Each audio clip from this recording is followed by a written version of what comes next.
ये तो कुत्ते का बच्चा आप कहां लेके जा रहे हैं? तो बोलता है, उसको भी डांटता, अरे पागल हो गए क्या? अरे कुत्ते का बच्चा नहीं, बकरी का बच्चा है। इतना कहना चाहता हूं, दुर्भावना की राजनीति बंद कीजिए। अगर आपको भारत के लोकतंत्र को मजबूत बनाना है, भारत के संविधान को मजबूत बनाना है, तो सत्ता पक्ष का भी महत्व है, प्रतिपक्ष का भी महत्व है। प्रतिपक्ष को खत्म करके, विपक्ष को खत्म करके, नेताओं को जेल में डालकर आपको कोई लाभ होने वाला नहीं है। और पता नहीं कौन आपको सलाह देता है, किस गलतफहमी में आप लोग रहते हैं। मैं आपके लिए भी कह रहा हूं और इधर जो बैठे हैं उनके लिए भी कह रहा हूं, जब जो पार्टी सत्ता में रहेगी, अगर विपक्ष के लोगों को जेल में डालेगी, उस पार्टी का सत्यानाश होगा। अपने नेताओं को बता देना, इस गलतफहमी में मत रहना। और आप जेल की राजनीति कर रहे हैं। इस चुनाव ने आपको एक परिणाम दिया है। ये वही लोग हैं जो हजारों करोड़ के घोटाले करके, हम लोगों ने इस बात के लिए आश्वस्त किया है और मैं फिर इस बात को कह सकता हूं, इस घटना को हमने गंभीरता से लिया है और गंभीरता से लेने का एक परिणाम है, पूरी चौकी को सस्पेंड किया है, इंस्पेक्टर को सस्पेंड किया है, डिप्टी एसपी, एडिशनल एसपी और डीसीपी, इन सबको वहां से चेंज करके इनके खिलाफ भी कार्रवाई हमने प्रारंभ की है। जो भी व्यक्ति प्रदेश के अंदर अराजकता और अव्यवस्था पैदा करने का प्रयास करेगा, मैं फिर कहूंगा, हम सबका सम्मान करेंगे, सबको सुरक्षा देंगे, लेकिन अगर किसी ने अव्यवस्था पैदा करने का प्रयास किया तो फिर उसका भुक्तभोगी भी उसको बनना ही पड़ेगा। मैं यही आपसे भी कहूंगा कि आप अपने लोगों को भी इसके लिए तैयार करेंगे कि वे कानून का पालन करने की दिशा में आगे बढ़ेंगे, तो मुझे लगता है कि यह अच्छी दिशा में आगे बढ़ पाएगा। सप्लीमेंट्री डिमांड पर आपने अपने बातों को, पंचतंत्र की कथा याद आती है, आपने सुनी होगी।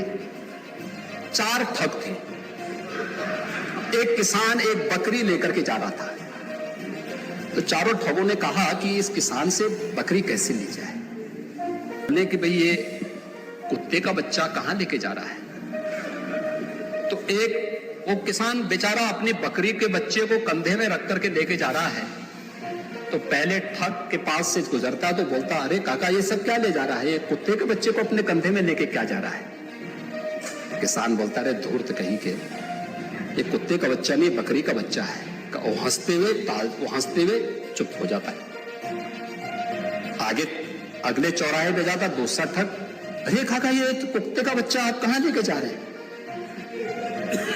तो बोलता है, उसको भी डांटता, अरे पागल हो गए क्या? अरे कुत्ते का बच्चा नहीं, बकरी का बच्चा है। अगले आगे बढ़ता है, फिर तीसरा ठग मिल जाता है, वहां भी फिर यही बात उसको बोलता है। चौथे ठग ने भी कहा तो किसान को विश्वास हो गया, उसको लगा कि भोला भाला किसान, अन्नदाता किसान, मेहनती किसान, उसको विश्वास हो गया, यार एक व्यक्ति झूठ बोलेगा, लगता है कि मेरी दृष्टि दोष ही मुझे हो गया है, लगता है ये कुत्ते का बच्चा ही है, उसने फेंक दिया उसको।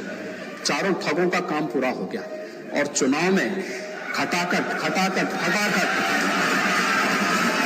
1 लाख का बॉन्ड, 1 लाख का बॉन्ड कहां गया? तब तक उत्तर प्रदेश की स्थिति को ठीक करने में कठिनाई होगी और इसीलिए मैं आपसे कह रहा था, दावा ठोक करके बोलता हूं, 27% नहीं, हमारी सरकार में जो तैनाती हुई, नियुक्तियां हुई हैं, किसी भी पद पर हुई हैं, SC, ST, OBC कि अगर आप नियुक्तियों की बात करते, मैं कहता हूं ये 50% नहीं, 60% से नियुक्तियां प्रदेश के अंदर हुई। 60% से अधिक नियुक्तियां हर एक स्तर पर हमने किए हैं और ये सुनिश्चित किया है, एक प्रदेश के किसी नौजवान के साथ धोखा नहीं होना चाहिए। धोखा कोई करेगा, उसकी नौकरी को उसी दिन हम लोग लेने का काम करते हैं। जेल के अंदर पूरी निर्ममता के साथ उसको खींचने में भी कोई कोताही नहीं बरतते। आपको बुलडोजर से डर लगता है, लेकिन ये निर्दोष के लिए नहीं है, उन्हीं अपराधियों के लिए है जो प्रदेश के नौजवानों के भविष्य के साथ खिलवाड़ करते हैं, जो प्रदेश के व्यापारी और बेटी की सुरक्षा में सेंध लगाने का काम करते हैं, जो प्रदेश के अंदर अराजकता पैदा करके सामान्य लोगों का जीना हराम करते हैं। मेरा दायित्व बनता, मैं यहां नौकरी करने नहीं आया हूं, कतई नहीं। मैं यहां पे इस बात के लिए आया हूं कि अगर वो करेगा तो भुगतेगा भी, और इसीलिए मैं यहां पे आया हूं कि हम लोग इससे लड़ेंगे। ये लड़ाई हमारी सामान्य लड़ाई नहीं है, ये प्रतिष्ठा की लड़ाई भी नहीं है।